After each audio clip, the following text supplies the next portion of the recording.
But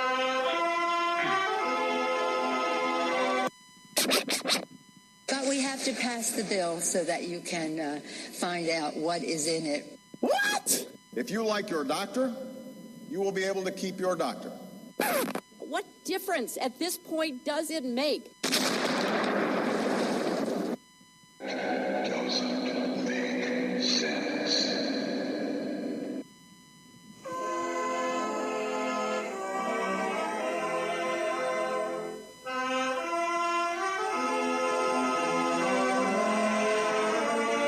If you're looking to make sense out of what's going on in the world today, then you've come to the right place.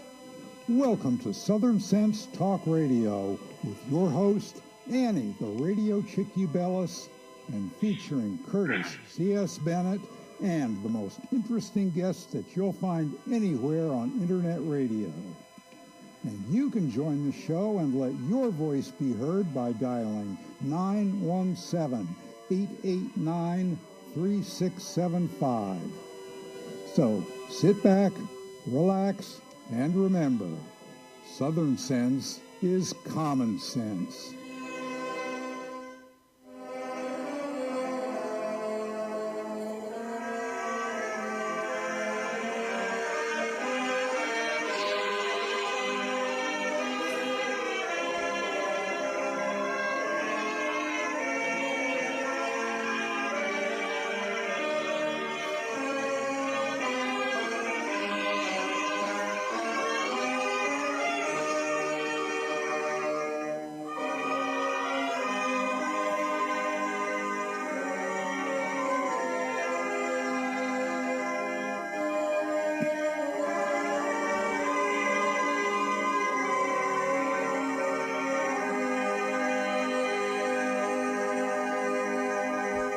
Welcome back to another adventure here on Blog Talk Radio, SHR Media, iTunes, Stitcher, Spreaker, YouTube, Facebook, and now up on yournews.com. You're listening to Southern Sense Live. I'm your hostess with the least mostest, the Radio Chick-A-Dee, Annie, along with my co-host Curtis C.S. Bennett. Fingers crossed, no audio problem today. Welcome, Curtis. Hey, can you hear me? Oh, we got you. We got you loud and clear. Oh, man. All right. We got ourselves a jam-up show today. There is so much to talk about, and we're going to have a lot of fun doing that today because our guest is Mark Tapscott from the Epoch Times, or as I say, the Epoch Times, which drives him nuts, and our friend from the Heritage Foundation, the one and the only, Hans von Spakosky. So we got ourselves a great, great show lined up. And like I said, there is so much to talk about. From the Trump trials to the Supreme Court to immigration and to, the latest thing on Biden. Oh, my goodness. You just can't make some of this stuff up. We have, like I said, we're chock full of stuff to talk about today. Man, we're going to have a lot of fun, I'll tell you that. I just love the way he tries to differentiate his handling of classified material compared to Trump, as though, there's something about the way he did it where it's not as bad as what Trump did. It's crazy. Oh, it is. It is absolutely insane.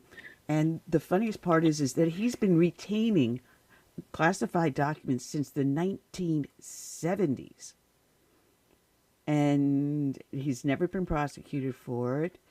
He's never been even under investigation for it, but since the 1970s.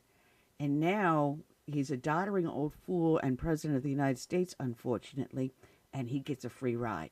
Meanwhile, how many charges do they have on Trump for his handling of classified information? Justice for and the thing me, about it but not for thee. The thing about it is Trump was president. He's the top of the food chain when it comes to classified information. When Biden had it, he was vice president and under Obama, and he didn't have that authority. It's you don't hear about that. Unbelievable. And something else we're going to be talking to Mark about is Peter Navarro. The judge has ordered him to prison while he's under appeal. That is unheard of. That is absolutely unheard of and quite a precedent that a man who has an appeal for a 4-month sentence, he's appealing a 4-month sentence and conviction. By the time they get through the appeal, far more than 4 months would have elapsed. And he would have been serving time far more than what he was sentenced to. Is that justice? We're going to ask Mark about that. And we'll ask our listeners to chime in. But, boy, like I said, we have a heck of a lot to talk about. All right. We're going to move forward. And those that listen to the show know that we start off each and every show with a dedication to a fallen hero. And just a word, to a side, I've been talking about changing the format and doing different things to the show to try to make it more professional looking. And we're still working on the video portion of that. If I have 5 minutes to finally become professed in the new program that we'd be using. But we're getting a little bit more popular than I thought. And we just got picked up by yournews.com. You should really check it out at Your News. It's a bunch of freelance journalists that post articles. And it could be something local, like in your backyard, your neighborhood. It could be something statewide, national, or international. You never know what they're going to post. But if you put in, when you sign up, it's free. You sign up, you put in your zip code, and it will tailor the news to your zip code. Or you can choose to turn around and hit the drop-down menus and look at the other articles. And it could be anywhere from food to entertainment to politics. You never know. And they cover everything, the whole gamut. And then they have people like us that are podcasters or broadcasters of various types. And then you can go to that TV, to the video on there, and watch our lovely shows. So we're going to be up there on Your News also. It's a great, great site. And I'm telling you, Curtis, this is the future of new media. Everyone's getting away from regular TV. Everyone is now doing smart devices. Oh, yeah. People are cutting their cable lines like crazy. You're seeing Disney taking a huge hit. Hulu, which is part of Disney, is now taking a large hit. These subscription services are starting to go to the wayside. Why pay for a yearly subscription and be stuck with cables or satellite dishes when you can go through your smart device and watch anything you want for free? And why pay for ESPN Plus when you can go onto either Amazon or YouTube and watch the game for free? And this is the new future. So, check out Your News, because I think this is where we're going to be going. I had thought about going to radio platform. I was offered a chance to go out of Atlanta, which is a huge, huge market here in this area. And I'm second thinking that because YouTube can do the same thing without me having to pay. So, like I said, Curtis, this is the new media, and I like the way they're going. So, check it out, guys. Oh, yeah, and not also, only that. Oh, I'm sorry. There's a lot of newspapers. Yeah. There's a lot of newspapers that are failing, too. Nobody's reading newspapers no more. The latest one was Sports Illustrated. I mean, the cornerstone of the sports world, Sports Illustrated. I bet it's only been around since 1954, but it was the prime sports magazine and source of articles for the longest time until they decided to go woke. But go woke, go broke. Anyway, like I said, wow. this is the new way in which media is going to be handled in all areas, and I'm sticking with this guy. I'm sticking with Your News for now. Anyway, those that listen to the show know that we start off each and every one with a dedication to a fallen hero. And today's dedication is going to go out to police officer Kevin M. Cram of the Algona Police Department in Iowa. His end of watch was Wednesday, September 13th of 2023. And let me get the papers together. And this is from the Officer Down Memorial page, which you can find at odmp.org. And it reads, Police Officer Kevin Cram was shot and killed while attempting to arrest a man with an active arrest warrant for harassment. At 7:53 p.m. on September 13th, Officer Cram located the subject at the 1100 block of South Minnesota Street in Algona. When Officer Cram notified the man he was being placed under arrest, the subject, shot him and fled. Officer Cram was transported to Kossuth Regional Health Center, where he was pronounced dead. The subject was arrested in Minnesota and charged with first-degree murder. Officer Cram had served with the Algona Police Department for 8 years and previously served with the Norris Springs Police Department for 2 years. He is survived by his wife, 2 sons, a stepson, father, mother, and 2 brothers. And this is from the Des Moines Register. And they write, Cram's flagged draped casket was at center stage for the funeral held at the school's gymnasium, as friends and colleagues remembered him as a dedicated father and family man. Among them was Algona Police Chief Bo Miller, who told mourners that Cram was kind and compassionate, someone who took great pride in his work. Algona lost a great man, Miller told reporters in a statement before the service began. Kevin loved his family, and he served the citizens of Algona with integrity, honor, and loyalty. Every law enforcement should strive to meet Kevin's example. We at the Algona Police Department will continue to strive to meet Kevin's example for the citizens of Algona. Deacon David Penton of Divine Mercy Catholic Parish in Algona said Cram was not quick-tempered and loved the people he served. For the years that I've known the Cram family, especially Kevin, I have known him to be many things, Penton said. An officer, a husband, a father, a son, a fisherman, a hunter, and on and on. But looking back at Kevin's short life, I find him to be a Christian in all ways. He lived this by example in all he did. Pastor Lisa Call prayed for Cram and the assembled mourners. Hold this family, his friends, and his fellow officers in your arms as you hold Kevin. Breathe into them your peace, Call said. We are so grateful for all that Kevin offered and for the time that Kevin walked with us, even as we long for him more. Some mourners who attended the service wore T-shirts with the phrase, "Back the Blue," while others pinned thin blue ribbons on their attire. Miller was among the law enforcement officials wearing a white carnation with a bright red dot, a custom used to honor fallen hero officers. The white symbols a good life and career, while the red serves as a reminder of the blood Cram shed for his community while in the line of duty.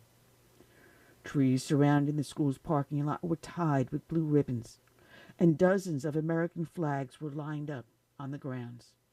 A handful of homes nearby had thin blue line flags draped across their front doors, or small blue porch lights. Lifelong Algona residents Rick Weisschiger and Jamie Totten were among the many who showed support for Cram's family. Standing next to the school's parking lot as they waited for the procession to the interment site in Corwith, they said they knew the Cram family. Weisschiger, 67, had worked with Cram's grandfather at a local scrap metal dealer, while Totten, 43, said Cram mentored her son, who is currently a reserve officer for the Algona Police Department. Cram was a good officer, they said. He wasn't arrogant, and he was always willing to help. They echoed Call, who said during the service that this past week we have found ourselves in a place of disorientation. A world that gives us a sense of order and reliability has been shaken. It's not supposed to happen here, Totten said of Algona, the population of about 5,300. We know everybody. It's Iowa nice in this town. Things like this don't happen here. But Weisschiger said he experienced a similar tragedy when his daughter-in-law, Jessica, was fatally shot in 2019 during a robbery attempt at a bank in Luverne, a city southeast of Algona. It was just terrible that it would happen in a small town.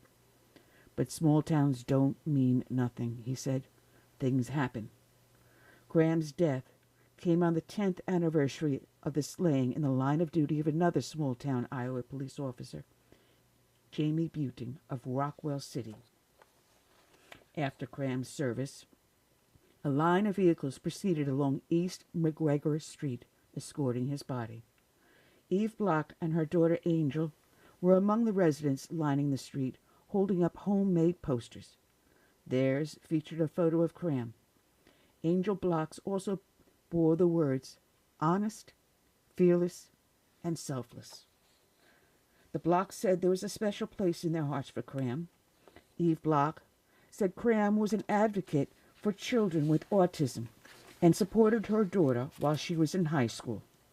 Angel Block, now 24, recalled how she and Cram spent time together. They go out for coffee.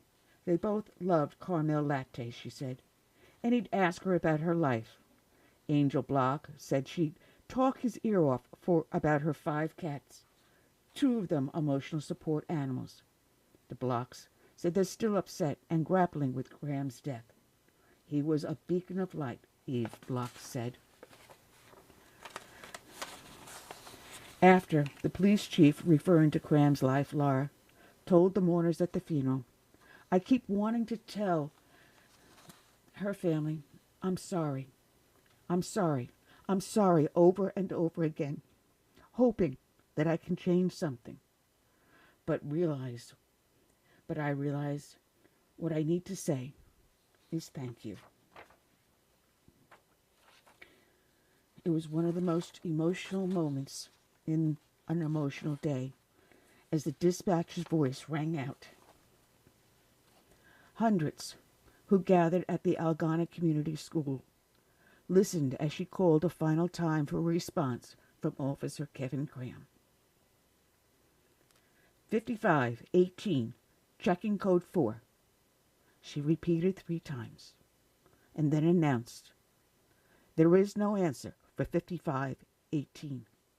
Her voice breaking, she continued, halting occasionally as the sorrow flowed from the room. Algon police officer Kevin Cram went 42 for the last time on September 13th, 2023. Officer Cram, your brothers and sisters in law enforcement will forever watch over your family. Please rest in peace. Today's show is dedicated to Officer Cram. It is also dedicated to all of the brave men and women that serve as first responders, be they law enforcement, firefighters, or emergency services. It is also dedicated to the brave men and women that serve in our military, from the birth of this great nation through today and into our hopeful future. We dedicate to all of them this song by Tiffany, Soul of a Nation. May God bless each and every one.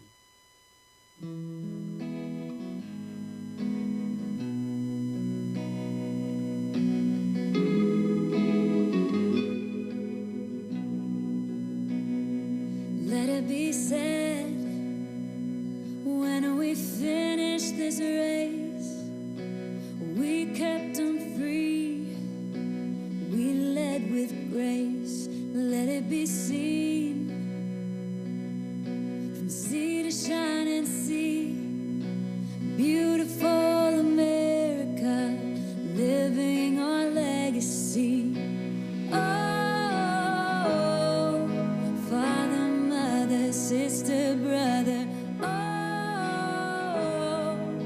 we gotta learn to love each other. Oh, for the soul of the nation, for the next generation. Let us be known as people of honor, humble and bold, faithful through fire. Let us hold firm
back. You're here listening to Southern Sense. You can find us online at Southern Sense, as in common sense, at southernsense.net.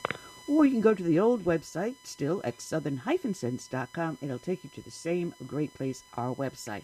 And welcome back. I'm your hostess with the least mostest, the Radio Chick-A-Dee, Annie, along with my co-host, excuse me, that's not his name, it's not Cough Cough, it's Curtis C.S. Bennett. You can't hide. I'm the one under the weather. Oh, man. Looks like you're catching it. You gave me the cold over the radio. I'm telling you, over the radio, a virus. Yeah, that's pretty cool. How you got to do that? Oh, man. Listen, while we're waiting for our guest Mark Tapscott to call in from the Epoch Times, there's an article that I came across. Someone sent me from David N. Bossy. And he writes the 7 most infamous dates of the Biden presidency. And this is really cool. It's from Citizens United. And people can find it at stopbidenagenda.com. And he writes that every presidential election is a referendum on the incumbent, whether the incumbent likes it or not. And boy, things have been piling up with this latest report that came out from the Attorney General's office, where they're not going to prosecute Biden for all the documents that he had collected, classified documents, that dealt with not only national but international affairs and security since the 1970s. But he writes that these are the top things with the Biden presidency. January 20th of 2021, immediately upon taking office, Biden issued various executive actions to reverse or stop Mr. Trump's strong border security policies, including the construction of the border wall. Now, this is something we're going to be talking about with Hans von Spakosky, because there's something new that just came out dealing with the federal government and what's going on in Texas. But he continues, these early moves by Mr. Biden to open the border set stage for the invasion that is taking place today. The House of Representatives is moving, so obviously this was written before the articles of impeachment failed, to impeach Homeland Security Secretary Alejandro Mayorkas for dereliction of duties. Now, when they read the articles of impeachment, again, this is something I'm going to talk with Mark Tapscott about, they expected it to fail. And what should be happening is coming this next week, Tuesday, there should be another House vote. And hopefully Steve Scalise will be back on the floor, and at that point it will pass. However, it was not going to make it past the Senate. That we already know. So how much of a political play this is, I don't know. We'll see what happens. We'll also see what happens with the upcoming general election. Where we stand this year, whether or not we take back the Senate and maybe get these articles of impeachment put through anyway, even though you're only dealing with 1 month before they're out of office anyway. So he goes, now the next date he puts down is March 11th of 2021, when he signed the so-called American Rescue Plan into law. And he stated that the historic legislation is about rebuilding the backbone of this country and giving people in this nation, working people, middle-class folks, people who built the country, a fighting chance. Well, as it turns out, it did the exact opposite. Because, you know, we also went into the COVID pandemic at that time, too. It was an irresponsible $1.9 trillion spending bill that had the opposite effect, creating inflation, which Americans are still struggling with today. Biden's reckless legislation caused our economy to overheat and made everything more expensive, from gasoline to groceries. Now, when Trump was in office before Election Day, I paid actually, in fact, $1.69 a gallon. If you went to the next station, it was $1.89. But I have Gas Buddy, which gives me 20 cents off a gallon, so I saved an extra 20 cents. But it was here, it was $1.89. Driving past the Parkers, which is the lowest in town, it's $2.79. It was as high as $3.96 just a few months back. It's starting to drop, yes. But that's not because of what Biden is doing to boost the economy. He goes on to say, Americans would have been far better served if Mr. Biden had simply left Mr. Trump's economic plan in place. He puts down the next date, August 30th of 2021.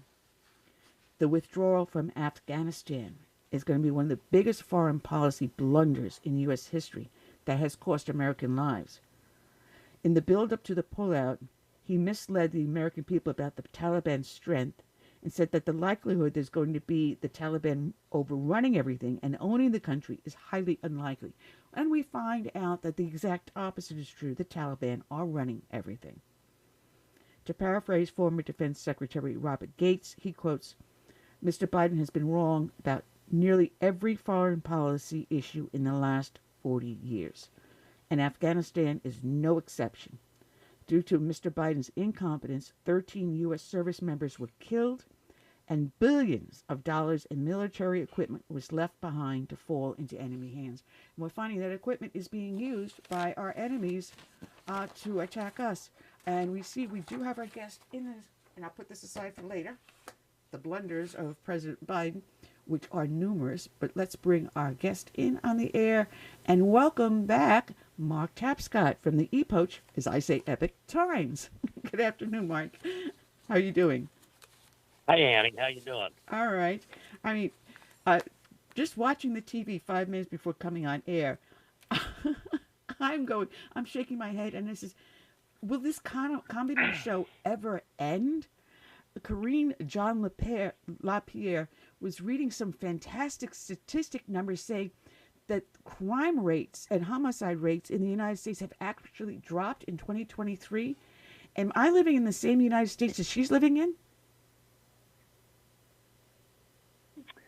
I tell you, one of the things about the, I'm sure I didn't see that, but I'm sure she was citing FBI crime statistics, uniform crime statistics. Those statistics that we get from the FBI, if you read the fine print, you'll see they're incomplete. You have a lot of police departments across the country that have different definitions of what constitutes a violent crime or not. Oh yeah. So it's you have to be very cautious about using FBI statistics to draw conclusions like that. Well, I had to laugh because, I am retired out of the law enforcement. And one of the things I did the last 2 years, as I was waiting for my disability retirement, because I was disabled, they put me behind the desk. And one of the things was to help put these statistics together. And NYPD called it ComStat. Right. And you are so right. ComStat, right. Yeah. Mm-hmm. What do you constitute a violent crime? Well, under one administration, it could be a strong arm robbery, and under another administration, that level of proof doesn't match a violent crime. So it becomes a number game.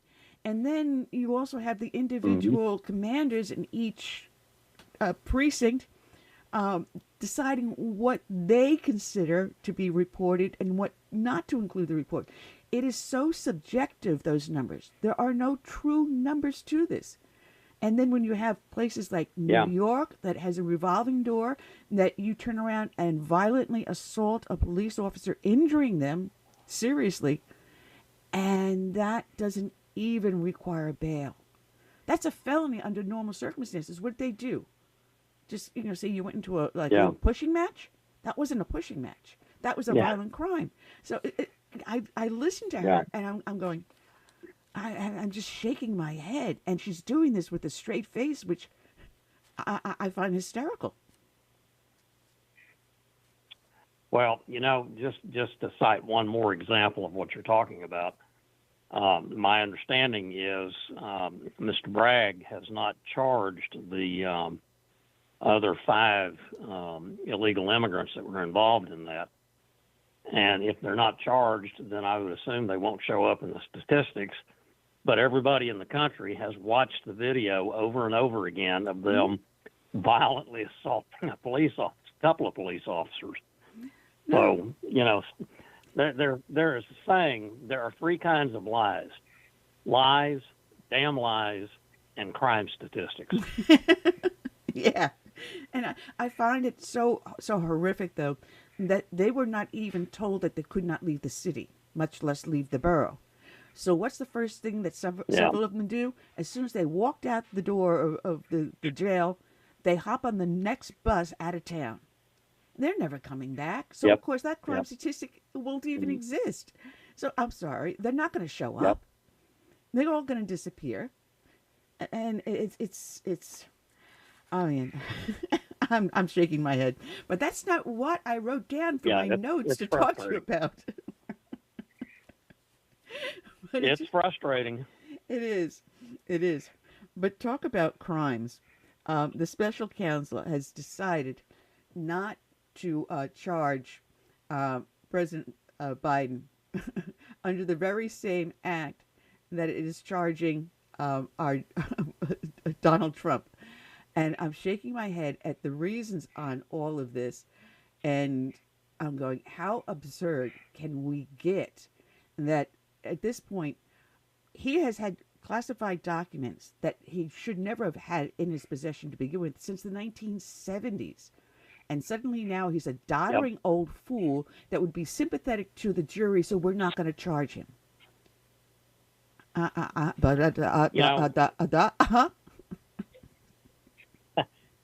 My wife and I were watching some of the coverage last night. My wife's immediate reaction was, oh, this sounds like Comey and Hillary Clinton all over again. Yeah, she did it, but we're not going to charge her. You know, here we have again, he did it, but we're not going to charge him. So there's clearly a double standard at work here. And it's interesting, Annie. As I watched the reactions today, Senator Hawley, for example, is demanding that Attorney General Garland either prosecute Biden or invoke the 25th Amendment to remove him from office because he is mentally unfit. Yeah. Because of the dementia, as described by the special counsel. I suspect that when the Democrats were making their strategy, their plans for all these multiple charges against Trump, they never dreamed that they could have a situation come out of their plans that would put Biden in a position of either he's going to be criminally charged or he's unfit for office. They probably never dreamed of that possibility. Well, as I'm looking for my Constitution, and I pulled it out of the drawer to show to my husband, and I don't think I put it back. Anyway, as I remember that amendment, it has to be revoked by the vice president, who then goes to the cabinet, and once she gets the vote from the cabinet, only then can he be removed temporarily. Right. Temporarily. And then it has to go to three quarters or 2/3. 2/3 of the House and 2/3 of the Senate. 2/3. Yeah, 2/3 of both the House and the Senate. Well, that ain't going to happen. We know that for a fact. And I don't think anyone wants to see Queen Kamala Harris as president of the United States. So he's not going to step down. So what I'm thinking, this is my thought, I don't know what you're hearing on the grapevine, is that he'll stay in place. Because she doesn't get to become president. She gets to become acting president, should she take that position. But he'll stay in place. But he'll drop out of the campaign for one reason or another, saying, oh, I don't know, what's going on in Israel or Ukraine is too taking up too much of my time. I can't be on the campaign trail. So I'm not doing any service to the country if I don't pay attention to these issues. So I'm suspending my campaign. And then maybe someone like Gavin Newsom or Michelle Obama step in. I don't know. Am I looking at this differently? No, as a matter of fact, Annie, and I don't know whether I should be more concerned about it or you should be, but we're thinking along very similar lines. That's scary. I've said for months that I didn't expect that Biden would be the nominee, that sometime in the summer probably, before the Democratic convention, that he would announce for some reason that he was not going to be a candidate. And, Gavin Newsom steps right up and says, here I am. Mm-hmm. So, I mean, there's a lot of different ways it can go. And in the absence of this White House or the special counsel's comments about Biden's mental capacities.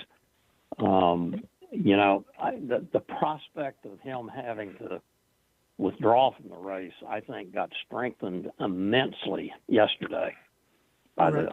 Right. Hey, Mark. Hey, Mark. Curtis. Yeah, going back to Comey and Clinton, don't forget he said no reasonable court would charge Clinton for what she did. Can you believe that? Yeah. Well, my understanding then and now is when a prosecutor has credible evidence of a crime having been committed and a charged suspect, that they have to take it to trial. It's not a matter of, they don't have a whole lot of discretion in the matter. Right, and he lists a number of things. Do what? He lists a number of things before he said, but no reasonable court would convict her. Yeah. I mean, you just read the riot act. Curtis, he qualified that with, in his judgment, no reasonable prosecutor would take it to court. So, there you go. I was watching the press conference, and I don't know the name of the guy that was speaking, answering the questions, so I don't know who it was. Someone I had not seen before with a bald head, so you probably would know who it is better than I do. And one of the that's Ian Sams. Okay, thank you. I had to say bald head, and you'd know it. Anyway, one of the questions one of the reporters asked, and I don't remember if it was Steve Ducey or not, about his having the documents and whether or not, I've had the question go. The question was not asked specifically about the contents of the documents, about the fact that he had the documents. He was saying basically, how can you say that he wasn't aware he had these documents? And his response was, I can't answer that because you talk about classified documents and we can't talk to you about that, basically was what his answer was. And I'm shaking my head. He's not asking about the content of the documents. He's asking about the fact that the documents exist. So why couldn't he answer the question? Yeah. And I'm listening to the doublespeak coming out of this White House, and it's getting crazier and crazier. Well, Ian Sams was brought into the Biden White House a little over a year ago. He is known as a very adroit, shall we say, manipulator of words in the context of scandals.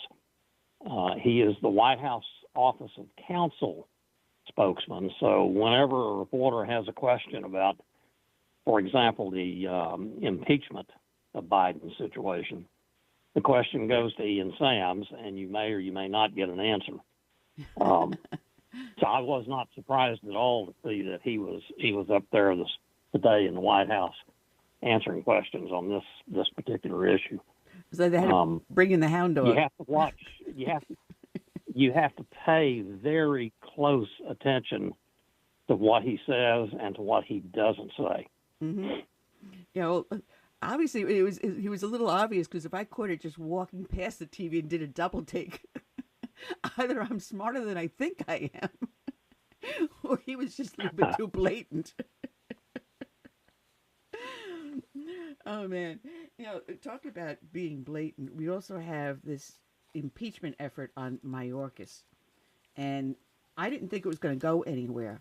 But we do have possibly a chance of a new vote coming up next week on Tuesday, as I understand it.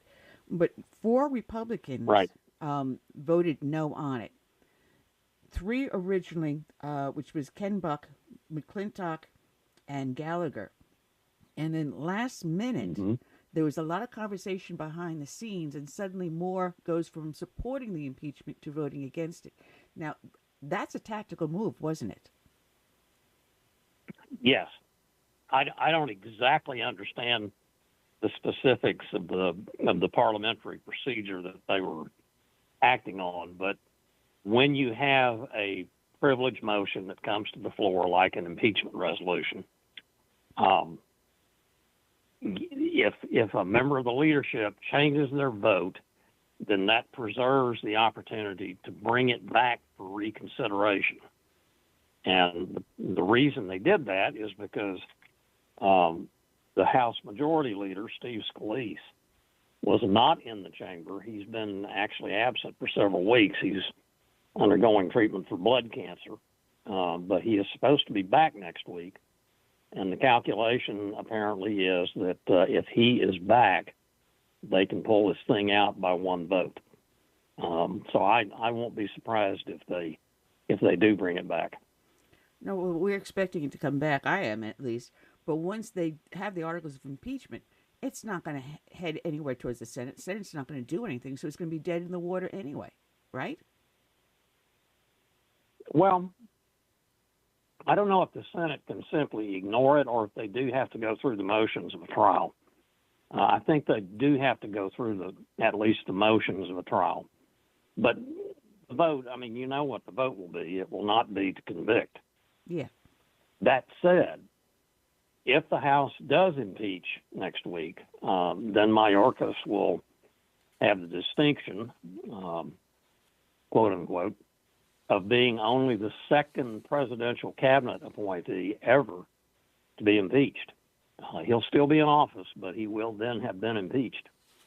Wow.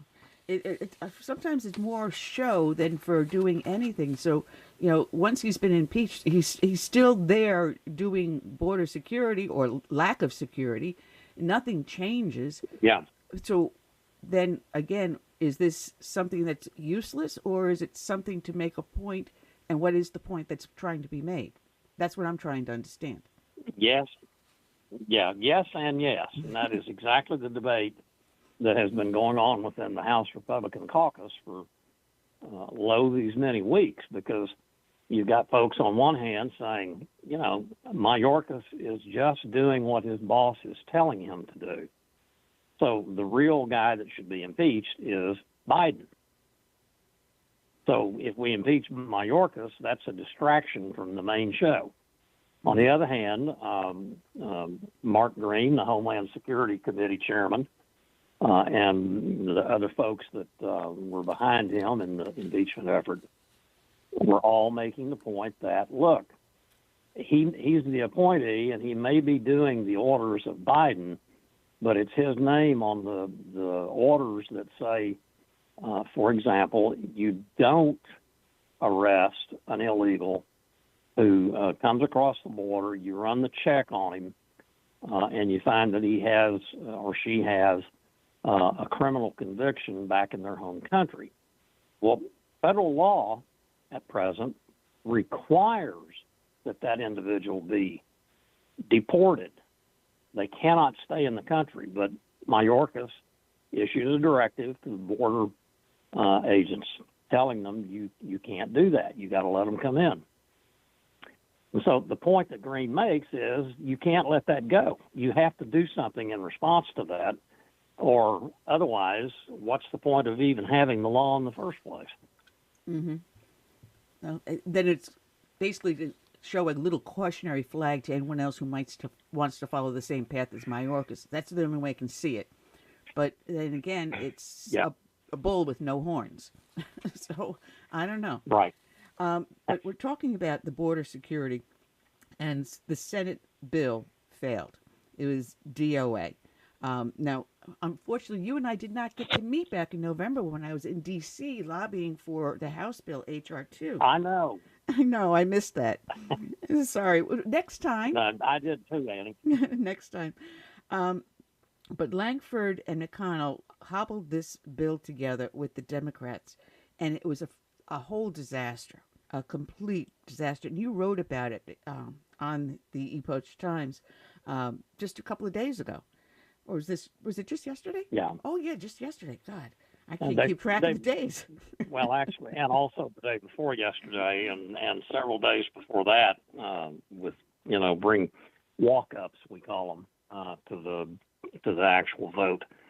I have to tell you, Annie, I've had a number of conversations with Senator Langford. He's from my home state of Oklahoma. He is the second most conservative guy in the Senate, if you believe the American Conservative Union's voting records. He is an extremely intelligent guy, and he's probably the last guy in the Republican Conference of the Senate today that I would have expected to come up with this kind of a proposal. I've been covering Congress for decades, and I have never seen a proposal come up before Congress where you had such totally opposite readings by the opponents and the proponents of the same bill. I mean, they're reading the same text, but they come to totally opposite conclusions. Lankford says his proposal, the compromise with Murphy and Sinema, for example, would end catch and release. But Senator Mike Lee, who was the main guy leading the opposition, pointed to the same passages and said, look, you've got one sentence in there that gives the president the authority to suspend that requirement. And therefore, what that means is catch and release will continue to be the policy of the federal government because President Biden will say so. So they have completely opposite conclusions about the same text. It's not surprising that it lost. Yeah, it did nothing with visa overstays. It did nothing in Nope. Curtailing the NGOs and funds that go to them or the policies they put in place. There are so many things. And oh, by the way, you're allowed 5,000 per day to come across the border. And we had Louis Rees from Heritage on last week, and we were talking about this bill before the Senate poo-pooed it, thankfully. But it comes down to a total of something like 1 point. Someone's got a speaker on. Someone's got a speaker on. I hear my voice coming back at me. Something changed here. I don't know. Something changed here. I think my call just went over to Wi-Fi. That might be it.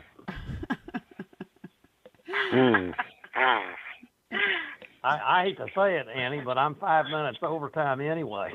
All right. Well, Mark, you got to run. All right. Well, Mark, you got to run. I'm going to be laughing all the way over.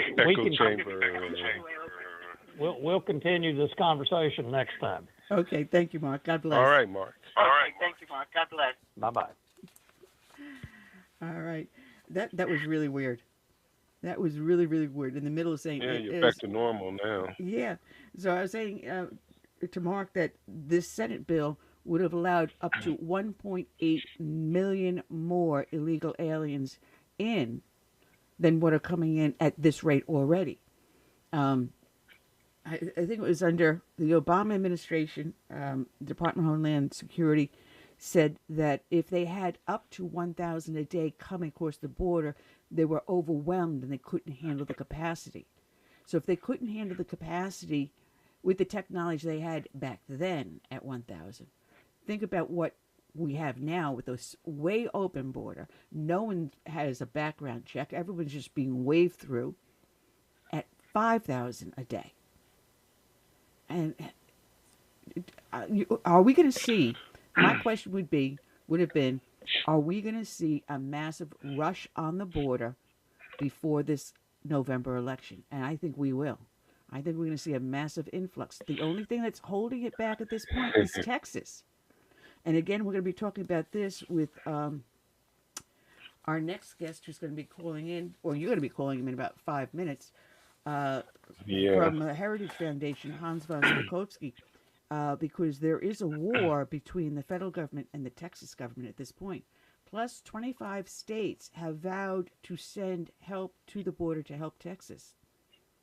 So Texas is starting to stem the flow. Well,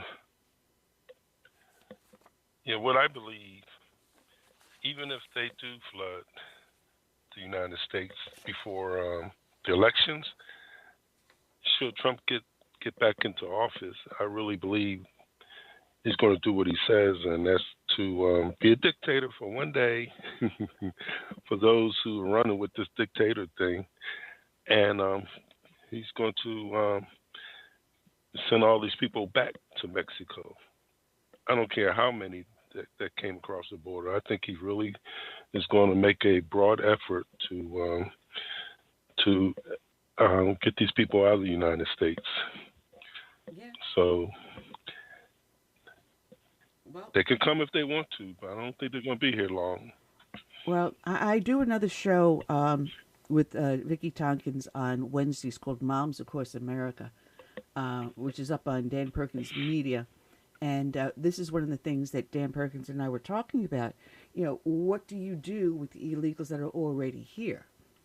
And how do you handle it? And I said the smartest thing to do is to take down the barriers between local law enforcement, the local municipalities, and open it up. Take down the borders that prevent cooperation between the federal agencies, ICE and Department of Homeland Security, and local municipality law enforcement. Allow them to vet the people that they take into custody. I'm not talking about people that are victims of crimes or people being transported to the hospital. If they didn't commit a crime, then you really shouldn't be doing a background check on them. If you're doing a crime and you do a background check and you determine at that point that this person has questionable ID, or you can and know for a fact that they are an illegal alien, or if they are a resident on a green card and they committed a felony that is deportable, ICE should be notified. A retainer or detainer should be placed upon the individual.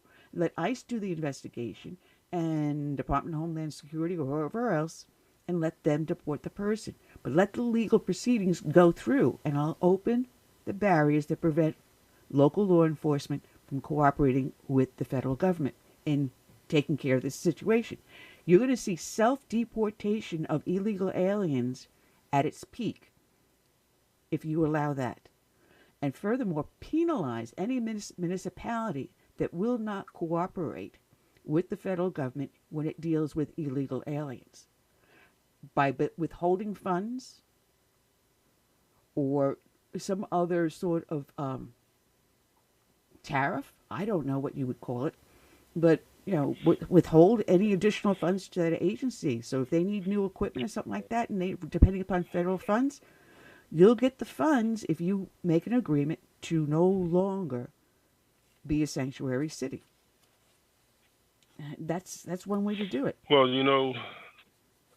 what frustrates a lot of Americans like myself, we have laws on the books, and we got these politicians that take an oath to uphold and defend the Constitution and those things that go along with that.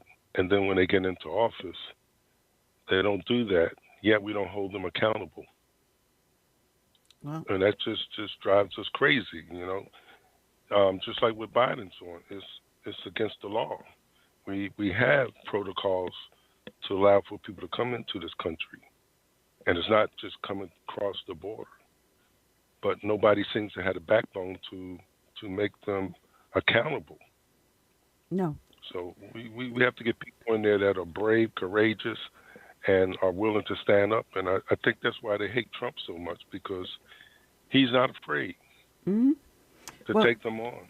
Well, here we have the problem with that Senate bill. The big problem is the first thing we heard out of Chuck Schumer and a bunch of those progressives senators out there, first words out of their mouth when the bill failed was, the Republicans don't want to secure the border. See that? They would not let us pass this bill. Well, the Republicans do want to secure the border, and that's why we would not let this bill pass. So, like, this bill is like, you read it one way and it says one thing if you're a Democrat. You read it another way, it says a different thing if you're a Republican or a conservative. But if you look at the actual wording, should this bill have passed, it can be twisted and used to our detriment. And I am glad that it didn't, but it's not over yet. And they're going to be on the campaign trail, and every last one of them is going to say, oh, look at us, look at us. We can't get anything done because the Republicans are stopping us. And I think we got our guest here on the line, if my computer's going to behave properly. I want to welcome from Heritage Foundation our friend Hans von Spakosky. Good afternoon, Hans. Matter of fact, my co-host is trying to call you on a different line. I'm doing this. Hey, good afternoon. How are you doing? Okay. I'm seeing that it's two phone numbers that both come back to you, so I think my co-host is trying to call you on one line while you're talking with me. So that's okay. It's all the more the merrier. And we're talking about right now the Senate bill that failed, and exactly what the senators said as soon as the bill failed. Chuck Schumer was out there and a bunch of the other progressives. Look at the nasty Republicans. They wouldn't let this bill pass. But rightly so. There was so many flaws in this bill. Well, that is absolutely correct. This was a bill intended to try to normalize the huge influx of illegal aliens coming across the border. I mean, there are so many things wrong with it, and I can't really tell you. Look, I can't go through and list them all, but I'll give you just one example. Actually, I'll give you two examples. The first is, look, one of the biggest problems that we have is fraudulent asylum claims. Mm-hmm.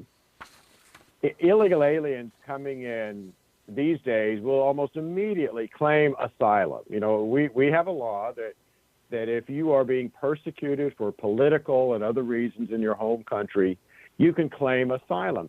If you claim asylum under the law, while your asylum claim is being investigated, you are allowed to stay in the country. Well, that is such an easy way to get around what ought to normally happen to you, which is you're immediately deported and sent out of the country when you cross the line illegally, that DHS has issued several reports on this. Over 90% of asylum claims turn out to be fraudulent. Well, this bill would say, anyone who claims asylum not only gets to stay in the country, they are immediately issued a work permit. Mm-hmm. So they'll have the right to legally get a job and work in the U.S. Can you think of a bigger incentive for illegal aliens to claim asylum when you give them a work permit in addition to allowing them to legally stay in the country? That's a foolish change. The other one that makes no sense is it would basically say it's okay for up to 5,000 illegal aliens to cross the border every single day. After that, if the president wants to shut down the border, he can do that. Well, Joe Biden was out there saying, I need this provision so I can shut down the border. And I promise you, the day I sign this bill, if it comes to my desk, I will shut down the border. That is a con game. Why? Because he doesn't need any new law to be able to shut down the border. Remember the travel orders that Donald Trump issued that caused the left to get so mad? Remember, he issued an order shutting down the border and saying that aliens from a certain set of countries, mostly terrorist nations, would not be allowed in the U.S., period. Right. And what happened? All the political allies of Joe Biden went to court and sued President Trump, saying, you, the president, don't have the authority to shut the border to these aliens. And what happened? That case went to the U.S. Supreme Court.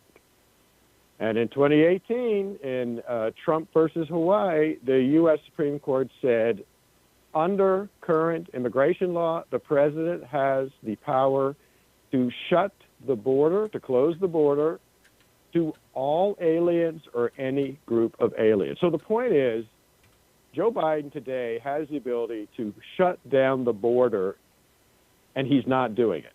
So anybody who thinks that if he got this bill that he wants, that died in the Senate, thank goodness, he would suddenly close the border and control this huge flow of illegal. That's just not going to happen. No, it's not. And there's so much more in there. But one of the things in there is we now have the clash between the federal agencies and those in Texas, the brown shirts and the green shirts. And we had Lori on here last week, and we were talking about this. But they're complaining about the barbed wire being cut by the federal agencies. However, the Supreme Court, when they made their ruling, did not prohibit Abbott from continuing to defend the border. And everyone was saying, well, what SCOTUS said is that we can cut the barbed wire, but technically you can't, because now you're destroying the plaintiff's property. So, in a way... the court... Go ahead. Well, actually, there was an injunction in place by the Fifth Circuit U.S. Court of Appeals in which the court had issued an injunction against the Biden administration telling them you cannot cut or tear down the barbed wire that Texas has put up. What the Biden administration appealed that, emergency appeal to the U.S. Supreme Court. The U.S. Supreme Court issued a 2-sentence order. So this was not on the merits. The merits of the case are not yet before the Supreme Court. The Supreme Court simply said, while this case is on appeal, there will be no injunction in place. So the situation is a little bit of a bizarre one. There's no order preventing Texas from continuing to put up barbed wire, but there's also nothing to prevent the Biden administration from tearing it down or cutting holes in it. So it's a question of, well, who can be faster? Texas putting up the wire, or the Biden administration going in and trying to take it down. What has happened actually is the Biden administration has quit trying to take down the barbed wire. And I think it's because we're in an election year. And the public reaction to what they were doing has been so bad, and they are so fearful about Biden's reelection efforts that they have stopped trying to tear down the barbed wire. And the effect has been that Eagle Pass, which is where Texas put up about 30 miles of this concertina wire, used to be one of the most heavily crossed boundaries of the U.S.-Mexican border along the entire line, and the crossings there have dropped almost to nothing. That shows you how effective what Texas has done is. Well, I was reading an article, one of the ICE agents, Border Patrol agents, was saying that even though they're forced to accept them coming across the border, when they see the Texas guys on the border, they'll go several miles up a river and either throw a child or a father carrying a child, of course, push them. So now they're busy trying to rescue the child while 5 miles down they're doing their crossing. So we need to have both parties working together, and we're not seeing that for quite a while. Meanwhile, would you mind taking a question from one of our callers? This is one of our good listeners, so I know it's not a troll. Would you mind taking a question? Sure, happy to take one. All right. We want to welcome Panky back to the show. He hasn't been with us for a while. We have Hans von Spakosky with us as our guest from Heritage Foundation. You have a quick question for him. Well, the question is that Texas is a sovereign state and has got a right to protect its borders. Federal government should not be entering into the states when the states say that you can't come in. We've seen those same conditions during Katrina, when Bush tried to take FEMA into Louisiana and the governor had not approved of him.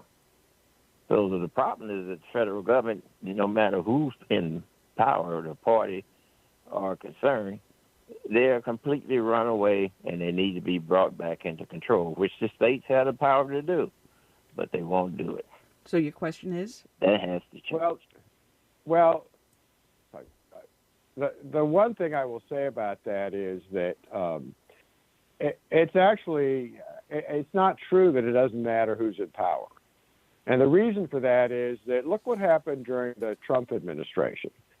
The president, when he came in, actually started enforcing federal immigration law. And if you look at the numbers, right, the number of illegal crossings they started falling dramatically, going down during the Trump administration. And why was that? Well, first of all, they ended the catch and release policy. They started building a wall, a barrier, just like Texas is doing now, to keep people from coming across. They put in a remain in Mexico policy. What that said was that if you're actually going to claim asylum, we're not going to simply release you into the United States while we look at your asylum claim. You have to stay in Mexico while we investigate your asylum claim. All of those kind of measures and a series of others actually, like I said, started greatly reducing the number of illegal aliens coming into the country. On his first day in office, Joe Biden canceled every single executive order that Trump had issued to enforce the border, terminated all of the directives and memos of guidance over at the Department of Homeland Security. And what happened? Huge numbers of illegal aliens started coming in, so that in the last 3 years, we've had more illegal aliens cross the border than in any time that we have ever been recording the numbers, and vastly more, several times more than entered during the Trump administration. So it actually does make a difference who's in power in Washington and in the White House. It does. If these policies and the laws are in place and they are not invoked and used properly, we have anarchy, which is what the Biden administration is inviting with this untold, and it could be estimated anywhere from 9 million to 17 million illegal aliens in the United States, because we don't know how many gotaways are there. So, you know, the administration might be saying 5 million, and it could be 17 million. What is it? Well, no, listen. When the Biden administration came into office, the estimate was that there were anywhere from 10 to 12 million illegal aliens in the country. The estimate right now is that over the past 3.5 years, there have been over 8 million illegal aliens who come in, and at least 2 million gotaways. Gotaways are what they refer to as those who were never even stopped by the Border Patrol. So in other words, he has doubled, Joe Biden through his policies has doubled at least the number of illegal aliens in the country in just 3.5 years. Unbelievable. And we were discussing these judges, the immigration judges. Well, it's fine you appoint all these judges, but most of them don't even have a law clerk or a staff in which to process the cases. So the backlog is going to remain there, and it's no longer just 2 or 3 years. It's beyond 10 years. So you can bring a child in as an infant, and by the time they're graduating high school, maybe the case might get to court. Maybe. So what's the point? Well, and in fact, a huge percentage of the individuals who come across, the aliens who come across, never actually show up for their immigration court hearings. Why would they? They're here illegally. They don't actually have any grounds for being in the country. So the vast majority of them simply don't show up. They disappear into the vast anonymity of what is a very large country. And that's another reason why the catch and release policy, which Trump ended and which Joe Biden put back in place, was such a major factor in the huge growth of illegal aliens coming into the country, because they know they can get across the border, they'll be caught, processed, and said, you'll have a hearing date in an immigration court a year from now. Goodbye. And they release them into the country. Well, why would they ever even show up for their immigration hearings? No point to it. No, there is no point. And I had pulled off a bunch of articles just before coming on air, and I forgot to take them off my printer. Because these are things I wanted to talk to you about, and I completely forgot about them. there's a lawsuit that's going on, and I thought I'd ask you because you're my go-to law guy, and this recently came out. They ruled against the Biden administration in their efforts to prevent consumer lawsuits against federal agencies, and I thought this was really, really interesting. What they were saying is that the Fair Credit Reporting Act that lets consumers sue creditors for failing to fix their credit report. The lawsuit was stemming from a Pennsylvania man whose credit score was damaged when the Department of Agriculture wrongly stated his credit loans were overdue. So it changed his credit report. He tried to get it fixed through he tried to get it all done. But because he was dealing with a federal agency that refused to help him, he was damaged. So he was told he can't sue the federal government. And yet the Supreme Court has says, yes, you can sue the federal government. Simply because the federal government doesn't mean you can't sue them, any agency. So I'm thinking about this, and I'm thinking about all the people that lost their jobs because they refused to get the jab based upon federal regulations. And I'm wondering, does this open a floodgate now of lawsuits against the federal government that have been never processed before? That's my question to you. Does this one, I don't know if you know the court case I'm talking about.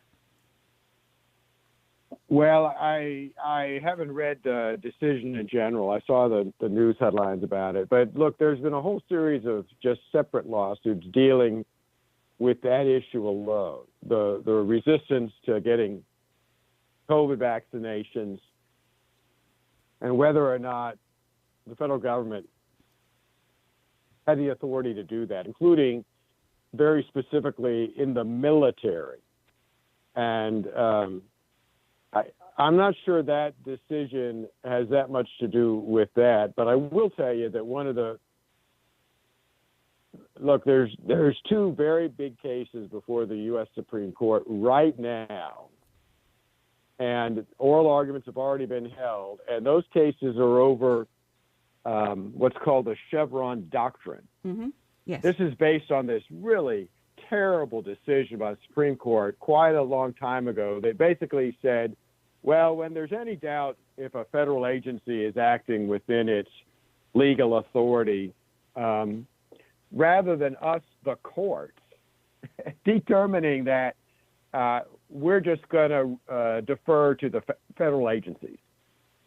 That is what gives these federal agencies so much, in fact, way too much power. And I can tell you, if, as we hope, the Supreme Court throws out the Chevron doctrine and says, when a federal agency is doing something and they're sued over it, we, the courts, are going to determine, not the agency, whether or not they've acted within the scope of their power.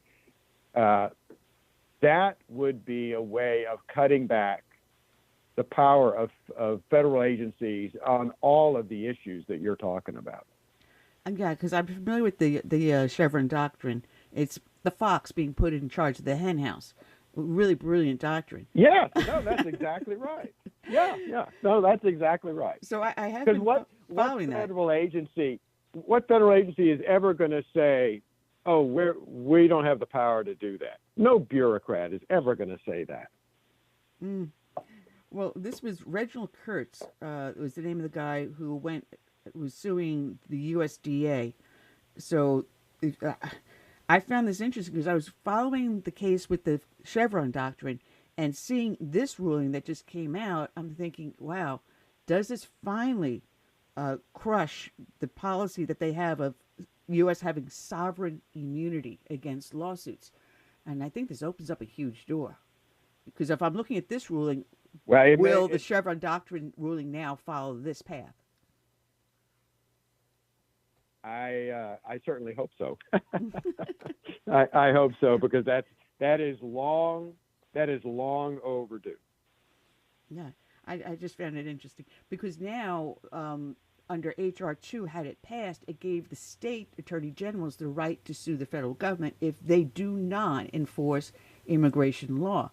And that surprisingly was missing from the Senate bill, wasn't it? Yes.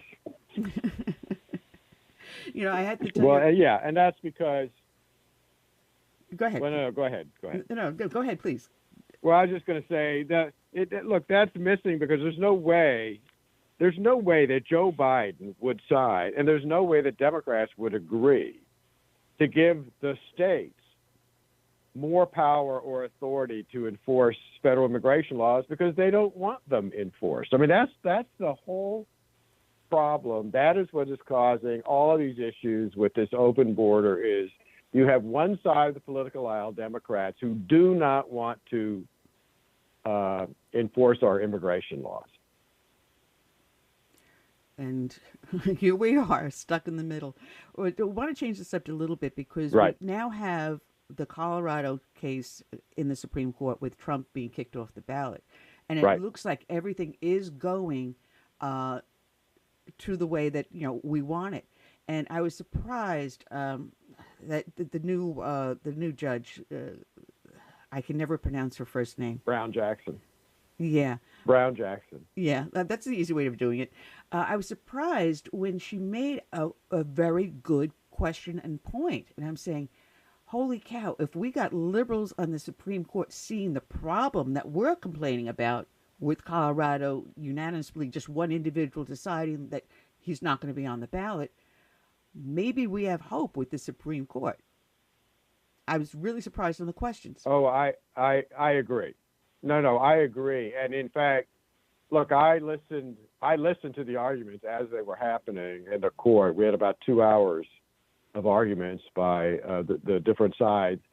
And all the justices were asking some very tough, very hard questions of the attorney, a guy named Jason Murray, who was representing the voters in Colorado who wanted Trump knocked off of the ballot. And that included the liberal justices. I mean, that also included, for example, Justice Kagan, who was obviously expressed her concern over the idea that one state could make a decision like this, taking somebody off the ballot, that could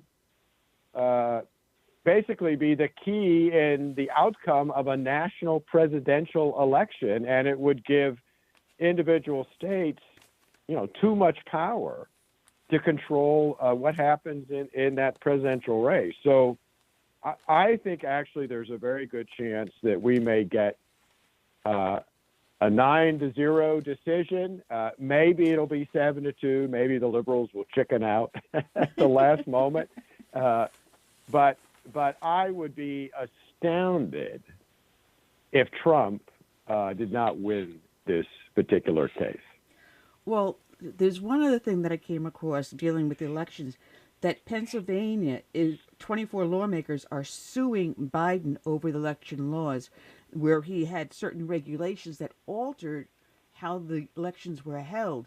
And I found that very interesting, wondering if they decide that the 2020 election was, or the following elections once Biden was in office, were altered because of his regulations or orders, how many elections will be turned over, and will this go to the Supreme Court? Well, and I have to admit, I am not familiar with the lawsuit you're talking about, so I don't think I could really comment on it because I haven't seen that. Look, normally I know about almost every election case that's going on, but as you know, it's been pretty busy, especially with this huge fight in the Supreme Court just yesterday, over the 14th Amendment and the attempts to pull Trump off of the ballot. By the way, I actually went up to the Supreme Court, and it was a zoo up there. The streets outside of the court, many of them were blocked off. I saw more cops and law enforcement than I think I've ever seen at the Supreme Court, and huge numbers of protesters everywhere, carrying signs, banners with painted faces. I mean, it was quite something. I wish you would have taken some pictures and sent them to me. I would have loved to see that. And then you wonder where all this law enforcement was on January 6th, right? Suddenly we have it. Right? Yes. Well, just to let you know, the group of 24 Republican legislators in Pennsylvania filed a federal complaint against President Joe Biden, Governor Josh Shapiro, and representatives of the Pennsylvania Department of State, saying that they usurped the authority of the legislator by changing voter registration and election rules. Interesting. Very interesting. Yep, and I will have to pull that and take a look at it. Well, it has been so much fun. We've only got about 5 minutes left to the show, and I always have a great time speaking with you. And I'm surprised I finally stumped you on something. I'm patting myself on the back. But it is a crazy, crazy world out there, and now we're looking at a possible attempt to remove President Biden because of his mental capacity that just came out. And I was discussing this with Mark Tapscott just before you came on, and whether or not they will actually pull him down and have Queen Camilla as president, acting president, and all the steps that has to go through. It's going to be a very interesting next couple of months, I think. Yeah, it certainly will be. This is probably going to be one of the most controversial presidential election years we've ever had. Well, I had my prediction that Queen Camilla will not go to the cabinet asking for his removal and then send it over to the House and the Senate to vote on. I don't think that is going to happen. I'm predicting what's going to happen is he's going to pull himself out of the election race, saying he's just going to suspend it, and maybe someone else will step in his place, like Gruesome Newsom in California or Michelle Obama. I'm wondering if that's the plan the Democrats are looking at now, since he faces possible removal by the 24th Amendment. I don't know. We're just going to have to wait and see, because everybody is speculating on what may happen, and we don't really know. Yeah, it's interesting because the 24th Amendment has never been invoked, and whether or not it will be at this point, I'm going to toss a coin up in the air, but I'm thinking it's going to come up heads and he's going to stay. But anyway, Hans, it has always been fun having you here. I enjoyed always speaking with you, and you're always welcome back on.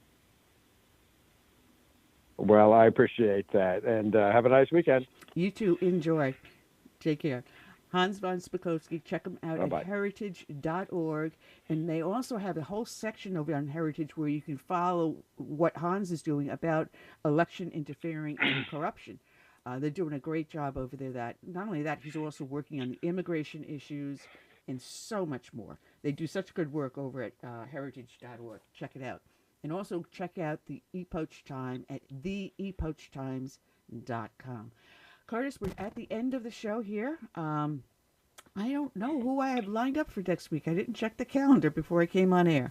But guys, check out now that we're also going to be up on yournews.com. They just picked us up just yesterday. And already my stuff is getting hits. So check out yournews.com also, as well as go to our website, southernsense.net. And I got to say, that's all I got for now, Curtis. I'm losing my voice. Yeah, well, I do have someone that's interested in coming on, but I'll talk to you about him off air. He's a candidate. Oh, okay. That sounds great. Well, hopefully we can get him on.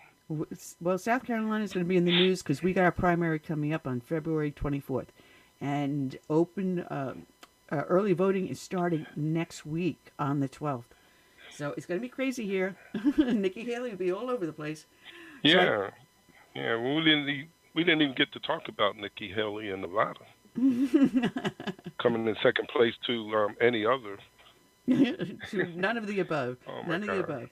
And she actually None lost of the above. Yeah, okay. And she also lost the Nevada caucus yesterday, and Trump got that. And the U.S. Virgin Islands, she lost over there, where I think it's something like, was it 85% said for Trump and not Nikki Haley? That's when the U.S. Virgin Islands. Wow. Holy cow! So I leave you She's guys. consistent. She's on a roll. That she is. Well, we got like about a minute 90 and a half. seconds. See, I just said that. Minute and a half left. So I'll leave you with the start of Gary Pecorella, Save America. So we'll be back next week, same time, same station. Good night, and God bless. If this will start playing. There we go.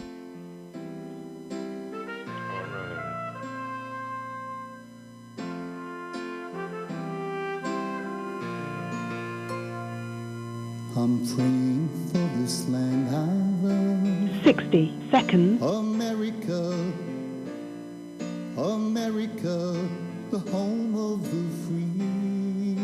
But there are people making plans to change America.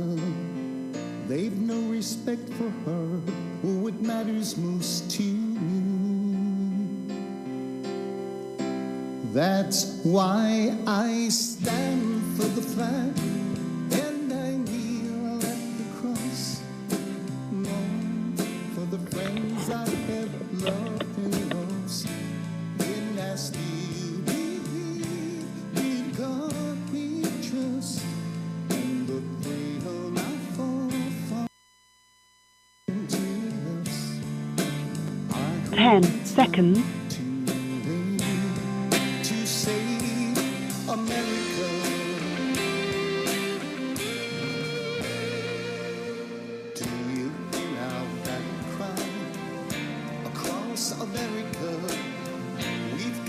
Rescue her, you know it's up to me and you to see the truth behind their eyes. Don't change America. God bless America and the red, white, and blue. That's why I stand for the flag and I kneel at the cross. Lord, for the friends I have loved and lost. I still believe in God we trust, and the freedom our forefathers granted us.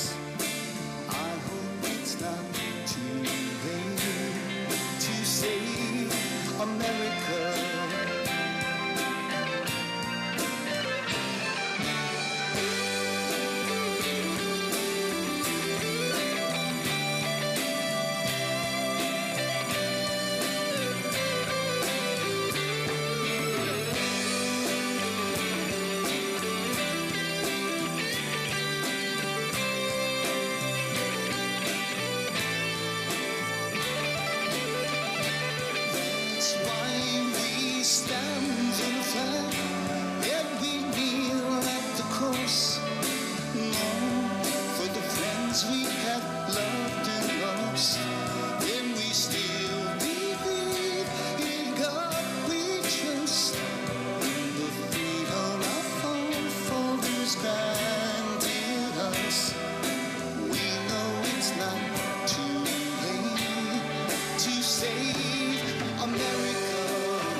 Say